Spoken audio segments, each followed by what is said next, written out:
செல்வா 97 ஒருத்தர் இன்ஸ்டாகிராம்ல மெசேஜ் போட்டிருக்கீங்க. தலைவா 5 வருஷமா புரியாம படிச்ச பாடத்தை சிம்பிளா முடிச்சிட்டிய தலைவா, matter of quantum ஃபீல்டுன்னு.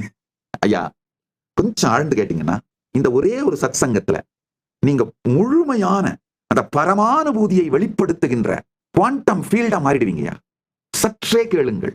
Fitness விக்கின்றது message பண்றீங்க. தலைவா, யூ ஆர் மை இன்ஸ்பிரேஷன். இப்ப நான் பிசினஸ் பண்றேன். Your speech is the only reason. ஐயா, ஃபிட்னஸ் விக்கி ஐயா, கொஞ்சம் கேளுங்க. பிசினஸ் பண்றதுக்கு நான் இன்ஸ்பிரேஷனா இருந்தேன், நல்லது. இப்போ இந்த சத்தியங்களை கொஞ்சம் கேட்டு உள்வாங்கினீங்கன்னா பிசினஸ் மட்டும் இல்ல, பரமானுபூதியும் உங்களுக்குள்ள மலர்ந்துருங்கயா. உங்களை சொந்த பிசினஸ் பண்ண வைக்கிறது மட்டும் என்னுடைய விருப்பம் இல்லைங்க, என்னுடைய நோக்கம் இல்ல. உங்கள் உள்ளுக்கும் அகத்திற்கும் இகத்திற்கும் பரத்திற்கும் நீங்கள் தலைவனாக வேண்டும். அதுதான் என்னுடைய நோக்கம். புரிஞ்சு. இந்த குவாண்டம் ஃபீல்டு பிந்து மண்டலம் தன்னை வியப்பவர்க்கு திறக்கின்றது, தன் ரகசியங்களை திறக்கின்றது.